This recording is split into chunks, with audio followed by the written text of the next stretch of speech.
voyez d'où vous êtes venu là, si vous regardez en haut, c'est à peu près les 56 mètres profondeur. Et ça c'est le détecteur de Alice.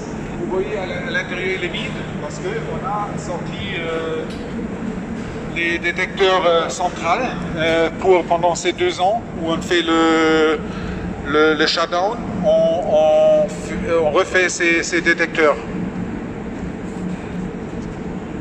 Le point de collision, il était, vous voyez la cône au milieu, là, il y a un petit tube qui sort, c'était le reste du tube faisceau qu'on a laissé en place. Et c'est là où il y avait à peu près le point de collision.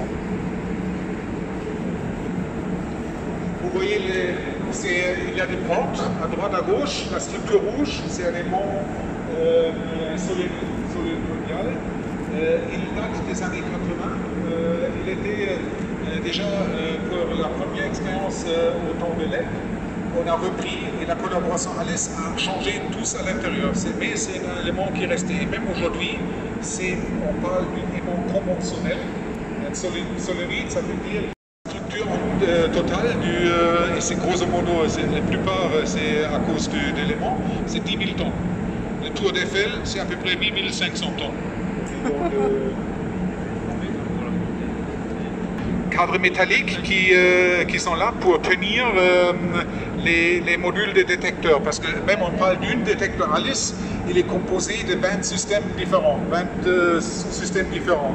Chacun de ces sous-systèmes, il est spécialisé pour une autre mesurer des autres choses, des particules qui sont créées au centre. Alors prenez votre dernière minute pour faire un selfie et après on doit continuer.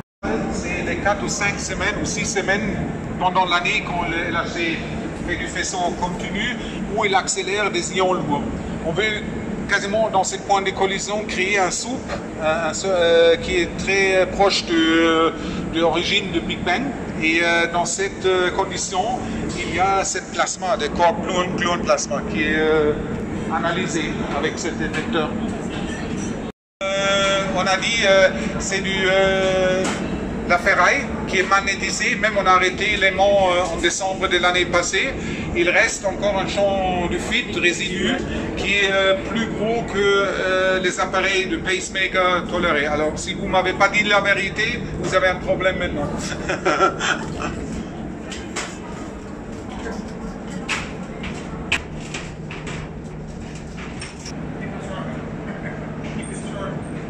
Short, fast, yeah, ok. Vous voyez aussi ici, il y a les mêmes portes, mais elles sont fermées.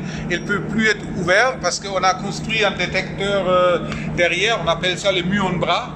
C'est un détecteur il y a des absorbeurs à l'intérieur. Vous avez vu la cône qui font une sorte qu'il n'y a que ce qu'on appelle des muons qui peuvent échapper dans cette direction. Approchez-vous un peu. Et avec l'air, il y a des couches de détecteurs, vous voyez les rails là en haut. Il y a des chambres pour mesurer ces muons. Voilà.